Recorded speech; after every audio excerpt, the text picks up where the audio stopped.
A wonderful evening, everyone. Thank you for joining us today with Sarwa. My name is Ghebre. Today, we have a very special event in which we have a guest speaker, Prince Wei Xiao, who is a Director of Developer Relations for Middle East, Africa, and Southwest and Central Asia for NVIDIA.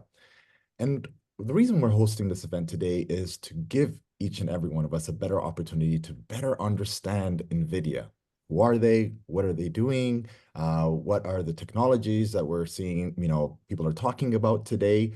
Often we sometimes make investment decisions just based on the market movements, but we very rarely actually spend the time to better understand the fundamentals of a company. And today we're lucky to have this opportunity with Wei, who's going to be talking to us about NVIDIA and the work that she does. Maybe we can start it off right at the very top with a brief introduction. Wei, please do share a little bit more about yourself and what you do at NVIDIA. Great. Thank you, Eamon, for inviting me to be here. I'm Wei. I'm the Director of Startup and Developer Relations for Middle East and Africa region at NVIDIA. So our primary audience to work with are developers. But at NVIDIA, developer is a very broad concept that include enterprise customers, ISV customers, startups, university researchers, and students. So we bring AI education and NVIDIA technology to all the developers we talk about to help them accelerate their AI journey. Spectacular. And you cover the region here, Wei. In our conversation, you cover quite a large region. And at times that requires you being in a number of airports and a number of hotels. Wow. Tell us a little bit more about the region that you cover. It's a very new region, I have to say. So that's why NVIDIA calls this region emerging markets. That's why, as a developer relation team, we want to bring the AI education and all the building blocks you need to advance your AI adoption journey to the region. But through roughly 2 years hard work, we began to see some amazing use cases popping up in the ecosystem, also partially propelled by the generative AI large language model momentum. We began to see some really compelling use cases that is disrupting different industry verticals. Amazing. And we're going to be jumping into that actually. We've got a number of examples that we're going to be sharing today. Some of them are going to be described that way. Some of them are also some audio visuals in which we're going to dive into some of the works that NVIDIA is doing. Now, it's important to highlight, ladies and gentlemen, that the purpose of our conversations today, it's not an inducement for investing into NVIDIA. That is completely not the point of what we're doing. We're just trying to give you the opportunity to better understand a way that many people have been talking about this year.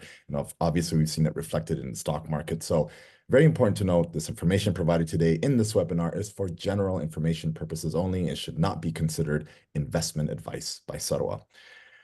So to dive into NVIDIA, and I think a lot of us would benefit from me asking this question, but who or what is NVIDIA and what are their primary areas of focus? That's the first myth I want to bust today. A lot of people, when I talk about NVIDIA, people still think NVIDIA as a gaming company or you provide GPU solutions for gamers. But in reality, NVIDIA is artificial intelligence. We call ourselves accelerated computing platform company. I'm going to repeat this term a couple of times in today's webinar. We're not a hardware manufacturer. We're not a chip maker. The reason that NVIDIA is where we are today is because we have been doing this for the past 30 years. So I think to get started, we would love to show you a video. So in this video, unfortunately, you will not be able to hear the audio part, but at least you will gain an understanding of the different industry verticals that empowered by NVIDIA technology. And I'm trying to play that amazing video for us right now. And just bear with me while I get it going. Isn't that always the case? You practice, and everything works well. And then when you go live, sometimes, there we go. Are you able to see the video? No, we're not. Odd. Apologies there. Let me just do a quick, my apologies, everyone. Please, I'll just expand it for us. Are we able to see at this point, just so we can get the presentation going? Are we able to see it? There we go.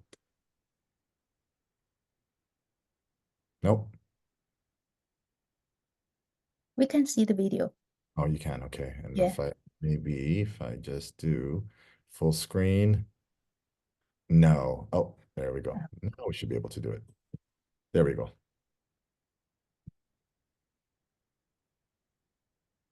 Excellent. So maybe you can describe to us a little bit more, while the video is playing about NVIDIA's areas of focus. Yeah, so NVIDIA is a company we were founded back in 1993. So we're a 30-year-old company. And the company's mission at the very beginning was doing accelerated computing platform. So at that time, a lot of gamers know that gaming was not affordable. Silicon graphics provide a graphics card, but it's not the price of the graphics card was not low enough to bring to every single household. So in 1997, NVIDIA invented GPU. Compared to CPUs that you have access in your smartphones or your laptops, CPU has only limited number of cores. Even the most advanced CPUs today only have 32 cores, versus GPU comes with a lot more cores. I was thinking about the analogy the other day when I was chatting with Eamon. So think about CPU is the queen bee. So queen bee organize everything, orchestrate everything in your workload, versus GPUs are worker bees. There were many of them. They were able to do repetitive tasks with the queen bee's instruction. And from there, because of the number of cores we have in GPUs, we will be able to unleash the parallel computing power executed, unleashed by GPUs.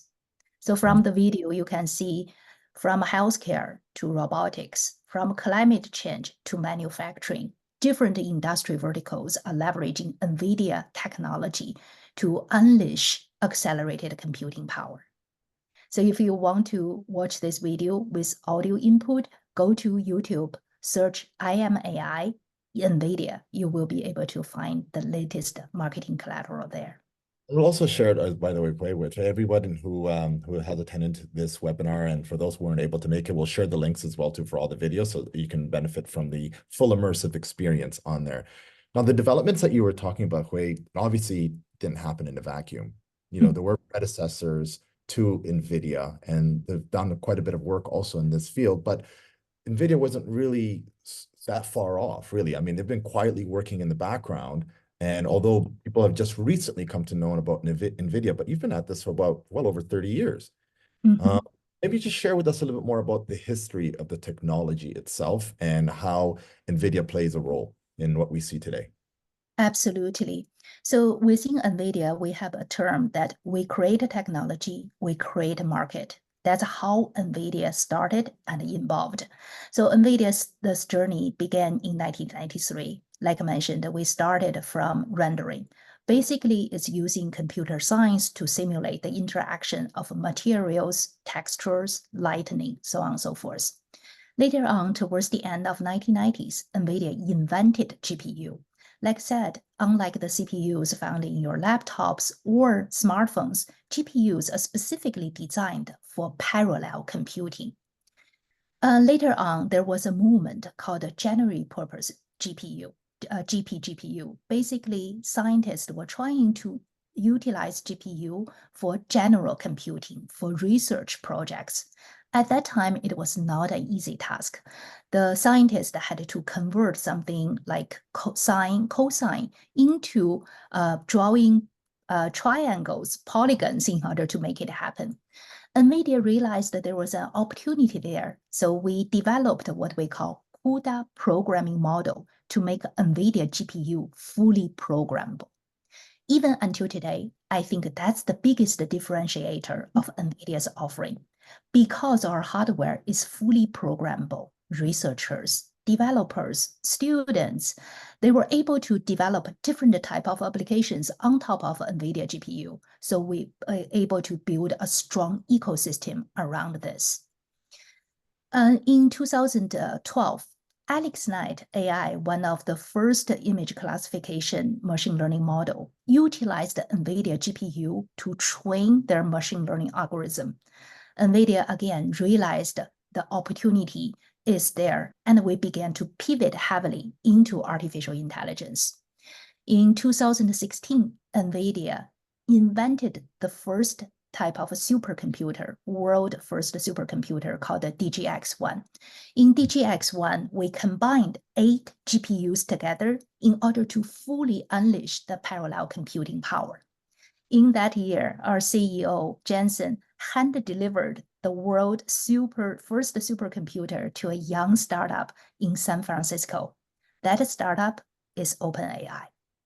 So without NVIDIA, without the GPU, you know that the arrival of generative AI and the large language model will be delayed by many, many years. Mm-hmm. In 2017, the famous Google paper, Attention is All You Need, was published. In this paper, researchers proposed a new algorithm called transformer machine learning model. Right now, most of the generative AI large language model we observe in the market today are based on this architecture. In 2022, ChatGPT rose to overnight fame and captured the attention of the entire world. A new industry, generative AI, arrived. And the foundation model behind the ChatGPT was trained on 10,000 NVIDIA A100 GPUs. Training time was about a month. So right now, because of the generative AI momentum, NVIDIA takes roughly 88% of the global market share. Most of the large language model generative AI workloads run on NVIDIA GPUs, harnessing the power of parallel computing. So again, NVIDIA is an accelerated computing platform company. I think the other thing I want to mention is NVIDIA, on top of the GPU hardware, we actually offer roughly 200 software SDKs, frameworks, libraries to help you harness the power of the GPU. So even if you are developing certain applications like virtual chatbots, automation process automation application, without the GPU knowledge, you can still benefit from NVIDIA's software offering. And a lot of these softwares are open source. They're being adopted by industry leaders. Example, I can give you AWS, Microsoft Azure, Google GCP. They all integrated certain components from NVIDIA's software stack to help you get the best performance mileage out of GPUs. So our solutions, our hardware solution, as well as software components, empower the AI revolution right now. And I've seen this through this, the last few weeks, and you and I have been working together, and it's been a learning journey for me as well. And one of the things that I realized is that there's so much that you're involved in. There's so many other industries that NVIDIA is incorporated into that we just may not be aware. And I think my follow-up question is that maybe we can just jump into the different industries that you see NVIDIA's applications or software being deployed in order to power those businesses. Absolutely. I believe the audience here already saw some of these compelling use cases from the I Am AI video. Again, I want to mention that we're an accelerated computing platform company. So on this slide, you can see at the very bottom layer are the different hardware we provide.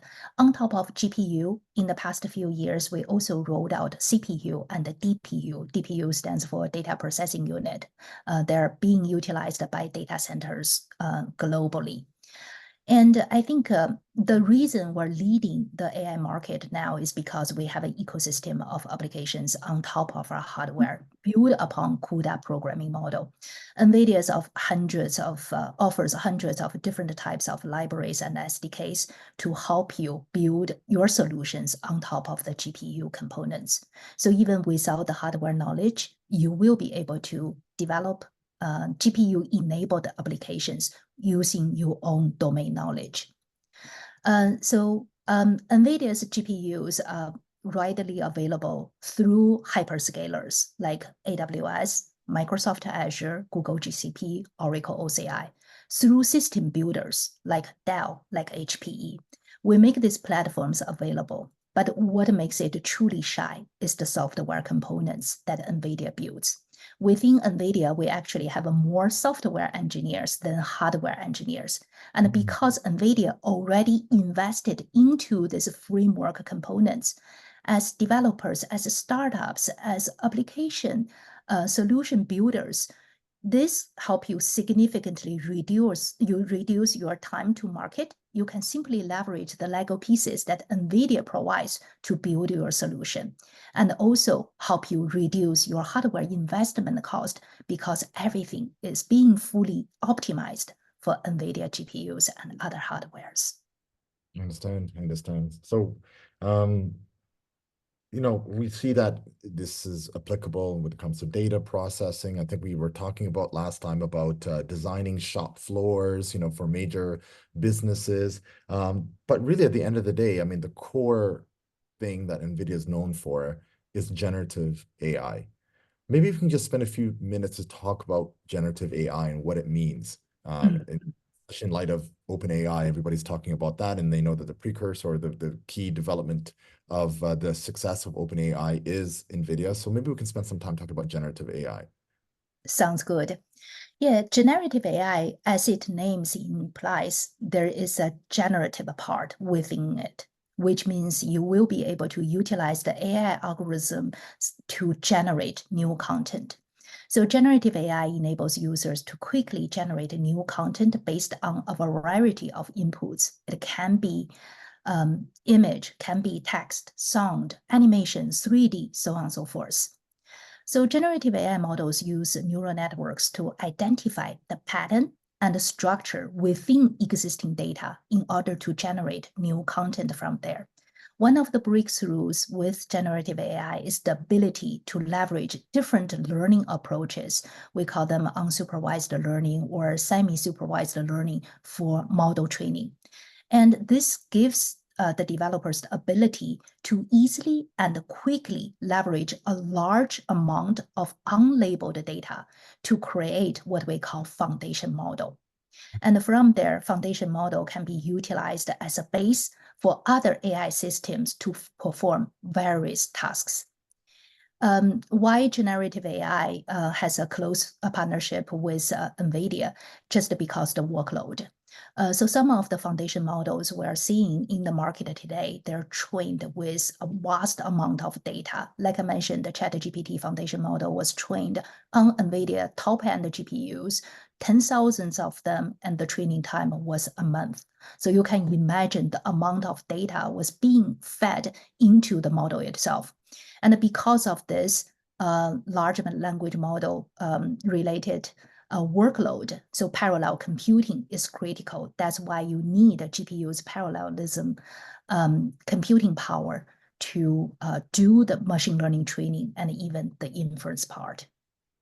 And when you say data inputs, we're talking about all different forms of data. So some of it can be text, it can be video, audio. It's just a number of different formats is what we're talking about. And it's able to process or absorb and process this information. Yeah, I think what we have been, frankly, generative AI momentum arrived towards the end of 2022, which was when ChatGPT model was released.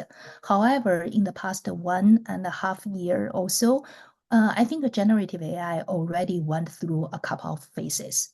The first phase is like when you have a hammer, everything you see are nails. So that's when we first began to see large language model in the market. We're trying to leverage large language model to resolve any type of challenges we face. But right now, I think generative AI has entered phase 2, where we utilizing Gen AI and the large language model to resolve domain-specific type of questions. So there are multimodal modality support already, where you can utilize large language model to process not only text data, but also image data, video data, so on and so forth. Okay. Guess here in this section, we were going to talk about what is the next era of generative AI. I mean, what can we anticipate from this technology? Absolutely. Like I said, I think although generative AI is still a new term, I believe we already went through a couple of stages already. Last year, there were 2 new technology advancements that really propelled the adoption of Gen AI. the first technology is open source large language model. I'm not sure how many of the audience today are from technical background. Open source is basically when developers develop something, they publish their code, so others will be able to leverage this as a building block, as a foundation to build something new on top of that. To give you an example, a well-known operating system called Linux is open source. On top of that, we began to see Mac OS developed by Apple. We began to see Android operating system developed by Google. They're all like Android is an open source solution as well.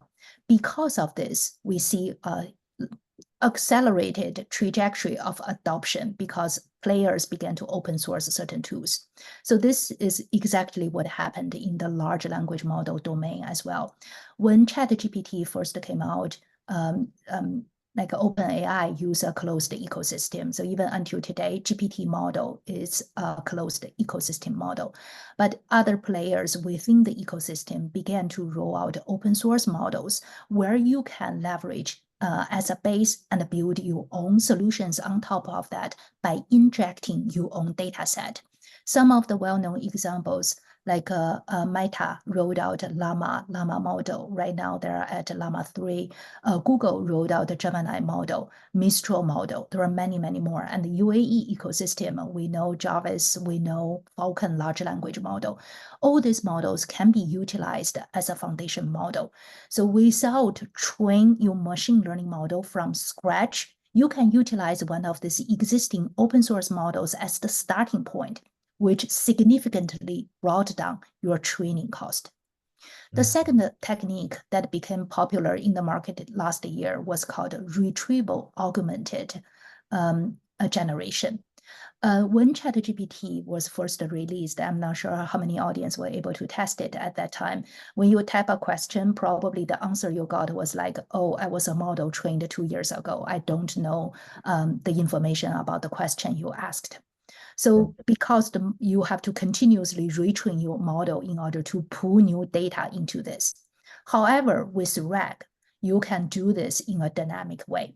So when you run your model query, it will pull newer information into the query to generate the latest result.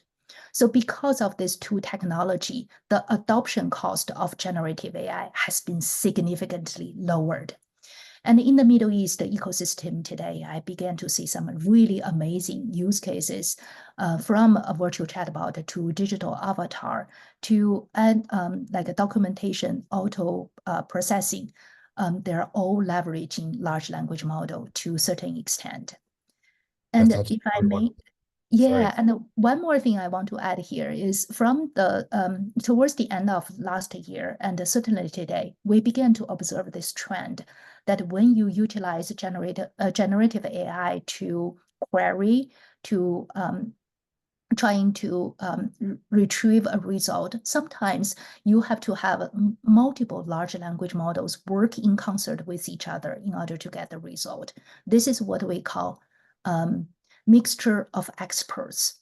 And because of this mixture experts, even when you run the machine learning workload, even the inference part of your workload are run on NVIDIA GPUs in order to harness the parallel computing power.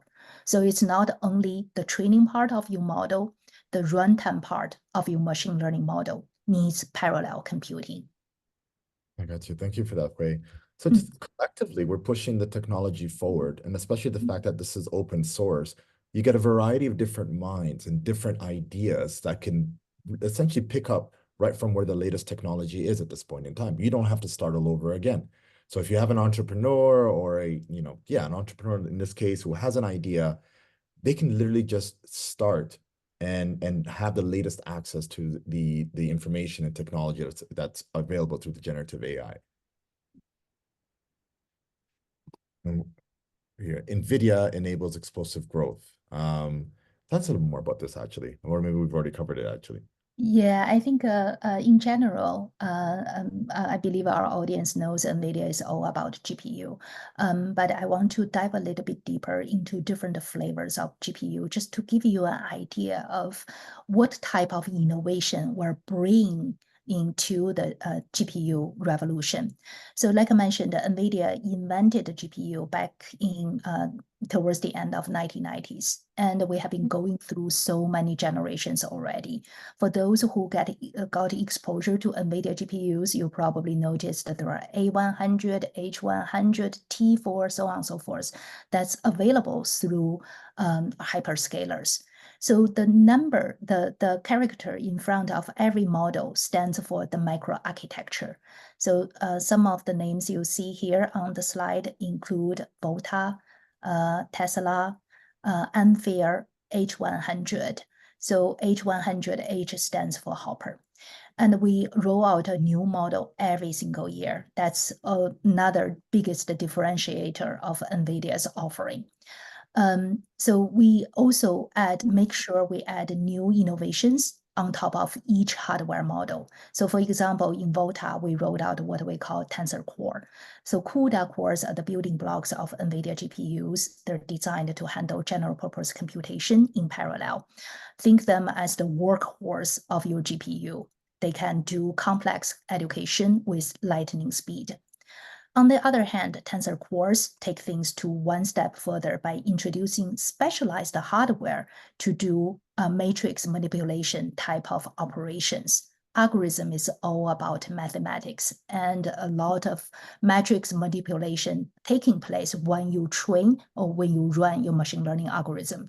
That's why leveraging the parallel computing unleashed by NVIDIA GPUs, you will be able to execute your workload in an accelerated manner.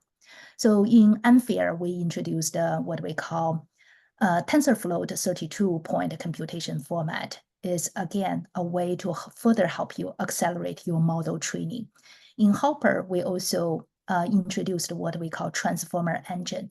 If you remember, I mentioned that Attention All You Need paper introduced a new algorithm model called transformer. So transformer engine helps us run this at a hardware layer. In the meantime, NVIDIA rolled out a CPU called Grace architecture.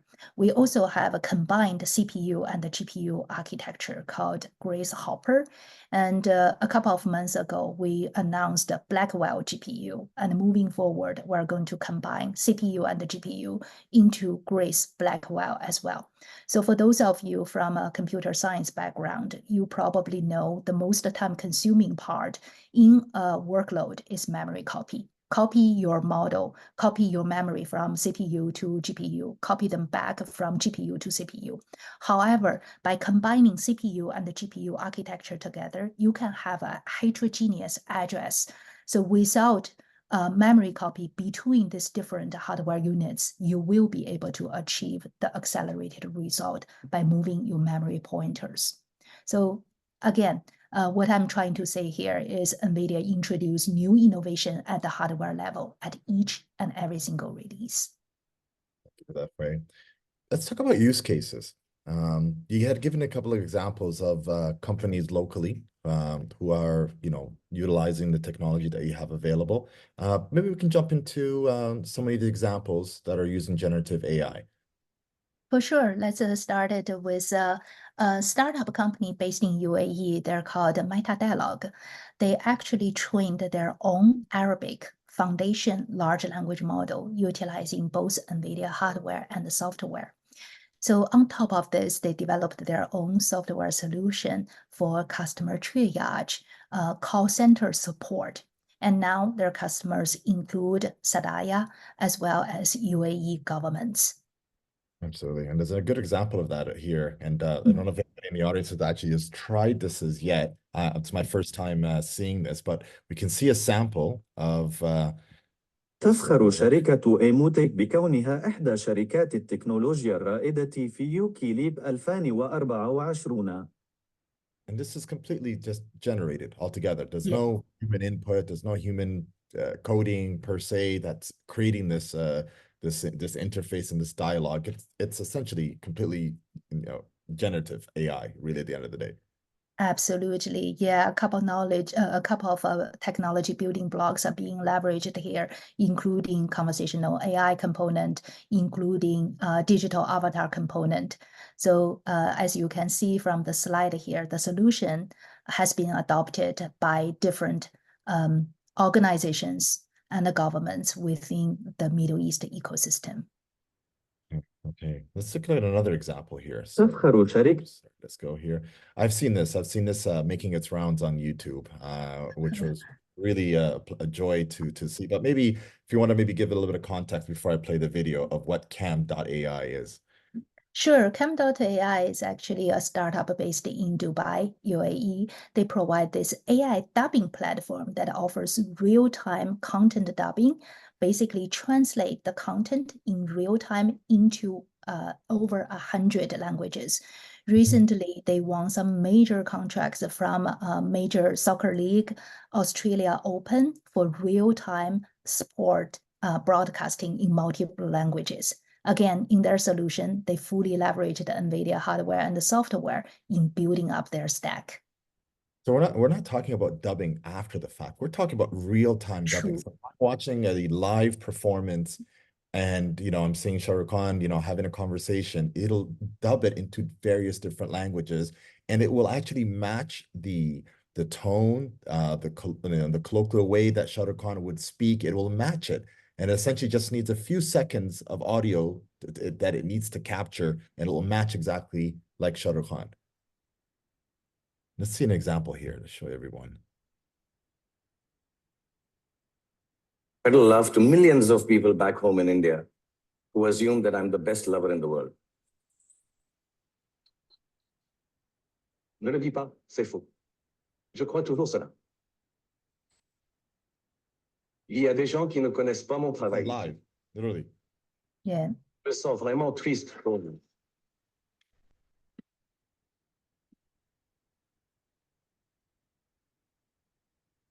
You can see many examples of this of it in action with multiple different languages, but it has such huge implications, and so much benefits if they're able to roll this out and commercialize it. So I think it's a brilliant technology in itself.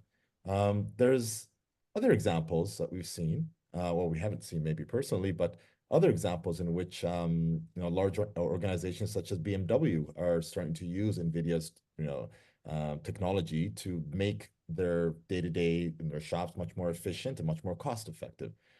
Maybe you want to give us a little bit of context before I play the video, Wei?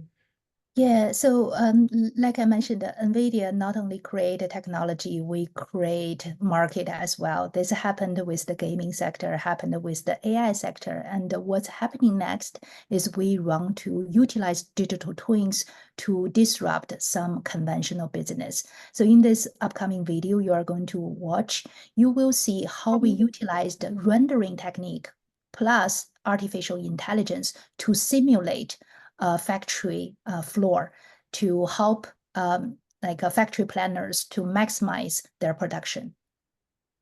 So everything you see here on the video is simulated. So to think that in the past, if individuals wanted to create a factory floor, it would basically be either hand-drawn or using AutoCAD. But in this case, it's the technology itself is giving you recommendations on how to build out your layout really altogether. So there's no guesswork. It probably saves you quite a bit of time, quite a bit of cost as well too. That's interesting. Yeah. So the development cycle compared to CAD, apparently this process will significantly reduce your development cycle because everything is in real time. Amazing, amazing. And I'm hoping that trickles down into reduced cost for the next BM. Next example, I was thinking of this on that one here, is, and this one sometimes feels like it's a little bit straight out of sci-fi, but maybe you can calm our nerves on this one here, Hui. Yeah. The other growth momentum we have been observing in the ecosystem is digital human, digital avatar. We already saw some of these use cases being leveraged by different industry verticals. Apparently, gaming, filming, movie industry can potentially benefit from digital human as well. Again, everything you see here is being simulated. Wow. So we're talking about no more stuntmen or no more stunt women. We're going to have, graphically designed individuals who are going to be jumping on cliffs next time in movies. Is that what we're talking about? You can unleash your imagination to make everything happen. No, that's a brilliant. I can see here in this example also home design, Home just design. more Yeah, efficient. yeah. Amazing, amazing. Let's see if we have any more examples here. Robotics. I think this is maybe worthwhile to kind of highlight here. Yeah, for sure. Robotics is another growth area that NVIDIA observes. From healthcare to manufacturing, a lot of robotics use cases leverage NVIDIA technologies. NVIDIA's GPU are not only being leveraged by servers or supercomputers. We have solutions for edge computing as well. So even within the robotics themselves, they are powered by NVIDIA edge devices. Yes. No, it's, as somebody who's seeing this for the first time, I would imagine you can understand it's a bit unnerving to say, oh, wow, what are the implications, potentially for, our careers, jobs, our day-to-day. We have robots essentially that could almost do exactly what we do. What are you hearing right now, for those who are just learning about this technology and its implications? I think the job market does get impacted by some of the latest development in the AI space, especially generative AI. So example I can share, like a code generation, we began to see many code generation tools available in the market now, and which replace some junior level engineers, which is true. However, think about, I'm based in California, like 100 years ago, like in the US, I would say 80% of the population was farmers. But did anyone get impacted because of technology advancement? No, I think we're all beneficiaries of this. I believe this is what's happening in artificial intelligence space as well. We will be benefit from technology advancement. I think through time, we will be able to develop newer use cases that combine human brains as well as intelligence, artificial intelligence. Brilliant, brilliant. Thank you for that, Wei. Look, I think we've seen some great examples here across different industries, whether it be healthcare or education. Mhm. Tell us a little more about, let's look at the recent success that NVIDIA has had. And I say recent as in from the stock market perspective. We've seen this chart, and for those who are NVIDIA shareholders have definitely been paying attention to this chart itself. We've seen over the last few years, there has been just exponential growth in the stock market itself. But yet, from what we've learned today, that NVIDIA has been at this for a number of years, decades, if anything else. What has been pivotal over the last few years, just the recent few years, to cause maybe this stock market rise? I think because of the advancement of artificial intelligence, we reach the level that the general computing cannot support existing workload anymore. So you need accelerated computing in order to support the growth in the artificial intelligence space, especially because of the arrival of generative AI. We're dealing with this vast amount of data where you need the parallel computing offered by NVIDIA GPUs to support this level of computation. Okay. So it's really just tied in directly to more of the awareness really about NVIDIA and the work that they've been doing, but it's not anything, I would say it's already stuff that you've been doing, and it's stuff that it just came to light really at the end of the day. Exactly. Yeah. What does the future hold for NVIDIA? I mean, what can we expect? I expect we will begin to see a lot of business model changes, similar to like towards the end of 1990s, we welcomed the internet into our household. And at that time, we began to see a lot of activities, a lot of business models moved online. I believe this is what's happening in the artificial intelligence space as well. A lot of new business models will come around, they're building their solutions around artificial intelligence. So from startup, from entrepreneurship perspective, we really hope all the entrepreneurs will have artificial intelligence as the ethos of your startup. Your business model should be built on AI. Absolutely. So suppose that you are an individual who has a brilliant idea and you want to explore this, and you do need the support of technology such as what NVIDIA is offering. Is there any resources or is there any partnership opportunities that NVIDIA offers for individuals who are looking to get into this space? Absolutely, absolutely. NVIDIA actually offers a complementary program called the Inception Program, specifically designed for startup companies. The program has been around for 9 years already. It's an extremely mature program, but traditionally NVIDIA only focused on established startup ecosystem like the US and some of the Western European countries. Only from roughly 2 years ago, my team began to bring this wonderful program to the Middle East and the Africa region. And right now, we have roughly 1,000 startups benefiting from this program. Yeah, so it's called the NVIDIA Inception Program. If I may give you a quick overview, we offer 4 different pillars. The first pillar is technical enablement, help you understand NVIDIA technology to help you build solutions on top of the building blocks that NVIDIA provides is always our highest priority because this can save your development cycle, save your investment cost on NVIDIA GPUs. And NVIDIA also offers what we call Deep Learning Institute. It's an online institute similar to Coursera, but everything is powered by NVIDIA GPU. So for engineers out there, check out our Deep Learning Institute. We offer many, many free courses. And for startups, companies who are part of our Inception program, everything will be offered to you, to your engineering team for free. The second pillar is cloud credits. We understand the GPU is not readily available to many startups out there. So we team up with hyperscalers, including AWS, OCI, Google GCP, to offer cloud credits. So each startup is eligible to receive a certain amount of cloud credits so you can test drive NVIDIA GPUs, test drive different SDKs within this environment.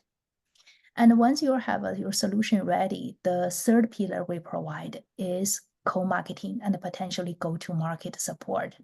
In the past year, we teamed up with the Ministry of Artificial Intelligence in UAE and hosted 2 ecosystem events in Dubai with our startup ecosystem.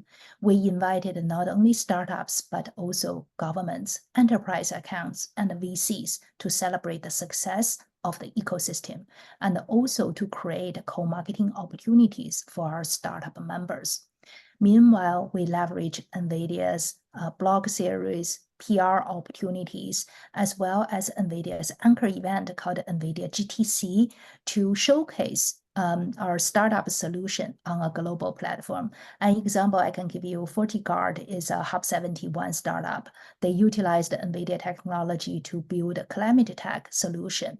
And in the latest NVIDIA GTC event, which took place in March in Silicon Valley, FortiGuard was invited to present their solution. And on this global platform, they actually won accolades from some of the VCs in the ecosystem, which created a lot of co-marketing as well as marketing buzzes for FortiGuard.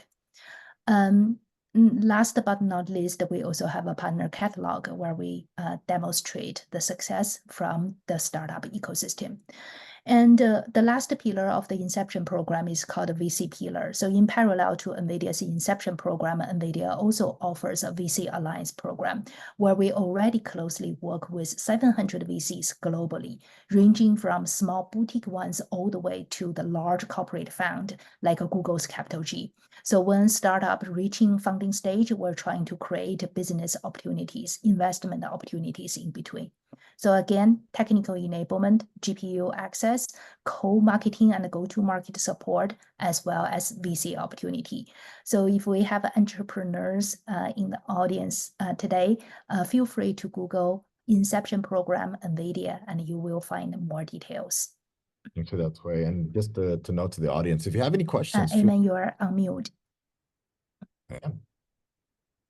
Can you hear me now? Testing, 1, 2, 3. 1, 2, 3. Nope.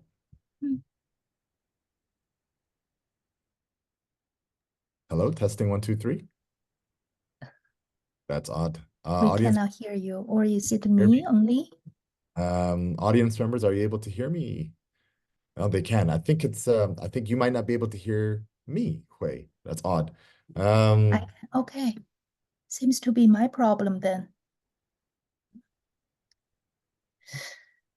You want to maybe exit, come back in, or testing I 1, 2, don't 3. know. Hui? Somehow I cannot hear anything. I was going to say to the audience members, if you have any questions that you'd like to pose to Hui, please don't hesitate, especially for those who are budding entrepreneurs, or maybe you want to inquire for your businesses, or anything you'd like to know about NVIDIA. Please don't hesitate to type in your question into the Q&A section. But I need Wei to come back. Are you able to hear me now, Hui? I can hear you now. Amazing, amazing. So we're at the Q&A section. I just invited everybody to ask any questions that they may have, and maybe I'll just start it off just to give people time to be able to ask any questions. Tell us a little bit more about what it's like working there. You shared with me some interesting anecdotes in a very particular email you received not too long ago about an Yeah. opportunity in Dubai. I think it'd be great insight if you could share with everybody what it's like working at NVIDIA. NVIDIA is a very exciting place, I have to say. I worked for other enterprise companies like Samsung Semiconductor, Nokia before, but NVIDIA is very different compared to other enterprise I worked for. I think in the first place, NVIDIA is a very, very lean company. Our market size is pretty much the same as Microsoft. However, our number of employees is only a quarter of Microsoft size. Globally, we only have 30,000 employees. So everyone has to cross-function in certain capacity. Everyone has to wear multiple hats in order to get the company grow in a rapid way. So you're quite lean as an entity, regardless of being publicly listed, significant market cap. I think it was close to $3 trillion market cap, but you still operate on a very lean model Yeah. itself. With regards to the email that you received not too long ago, it was an interesting approach, but the CEO himself is also quite involved in the day-to-day. Very involved. Yeah. Can you share a little bit of story Yeah. about that? Yeah, Jensen is our CEO, Jensen Huang. He founded the company. I think compared to other high-tech companies in the Silicon Valley, our founder is our CEO. He still invests his whole heart into this business. And within NVIDIA, we have what we call top 5. And so it's basically a status update. Everyone needs to sign out to every single person within the company. So if you want to search something, just search for the top 5, you will find who your stakeholders are. And our CEO actually reads top 5s religiously. And he always jump into a single thread, began to ask questions. And he's a scientist himself, so he will sometimes drill down into the technical level, asking challenging questions to inspire everyone. And he pays a lot of attention to the startup ecosystem as well. Like I mentioned, our CEO got the opportunity to visit not only UAE, but also KSA early this year. So he's fairly close to the local startup ecosystem. And when he says something on VentureBeat or TechCrunch, he will make sure we're closely working with these startups in the ecosystem. I don't know how he has the time and the energy to do this. It's very, very amazing. There's a great question by Farouk, who's talking about AMD. He said he heard that AMD is catching up and can be potentially a big competitor for NVIDIA. What do you forecast regarding NVIDIA considering AMD? Yeah, I think there are a lot of news around this. GPUs, AMD does produce GPUs as well. But as I mentioned at the beginning of the presentation, I think NVIDIA's biggest differentiator is our ecosystem. It's the CUDA programming layer. It's all the applications that all the stakeholders build atop of CUDA. Because this ecosystem, our applications are being leveraged by all the different industry verticals globally. So compared to our competitions in the market today, I still think that's where NVIDIA truly shines. Okay, thank you for that, Ray.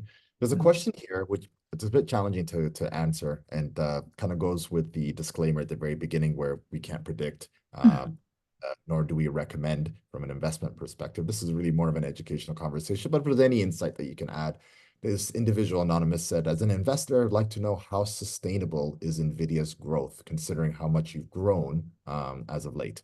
And I think they're referring to the stock movement versus the actual work that's been going into NVIDIA over the last 3 decades, really. Yeah, so stock market fluctuates, it adjusts, so there's it's not predictable. However, like I mentioned, I think NVIDIA, go back to what I mentioned earlier, NVIDIA not only create technologies, we create market.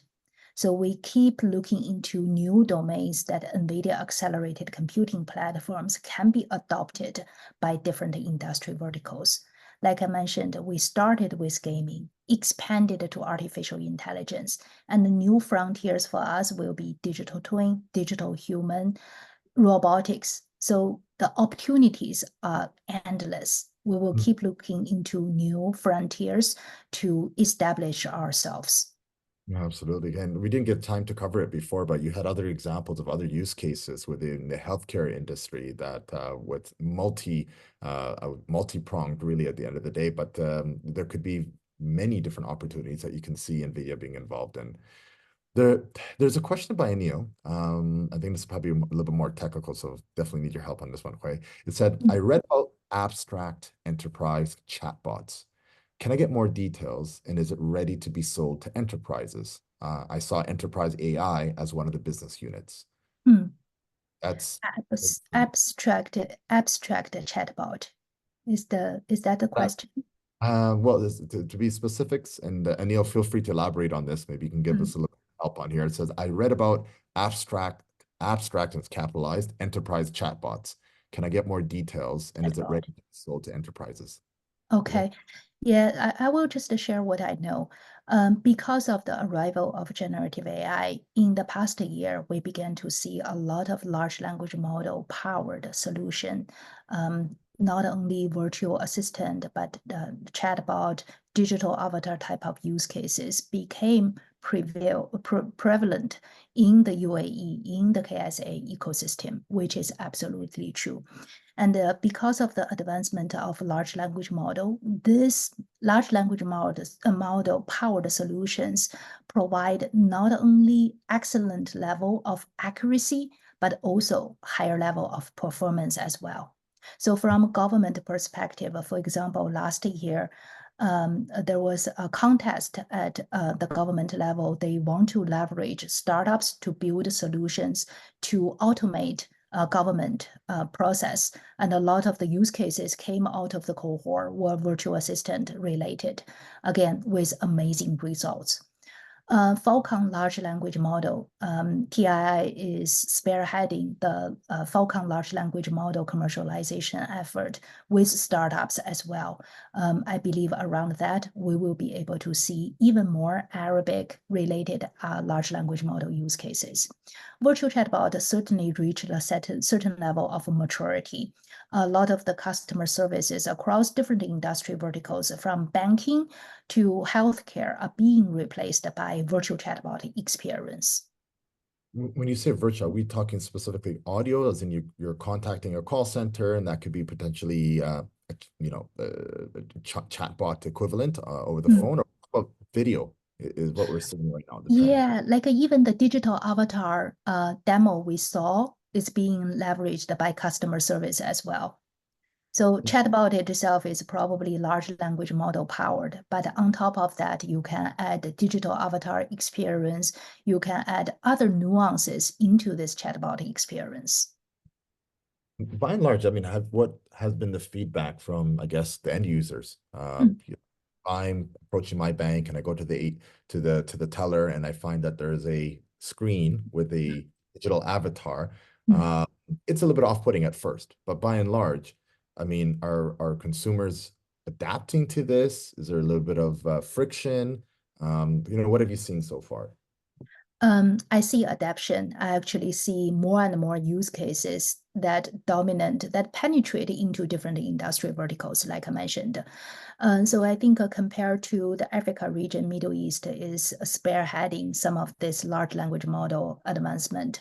And last year, Arabic large language model momentum was certainly exploding in the ecosystem. A lot of players utilizing the open source model we have access to and build Arabic large language model solutions on top of that.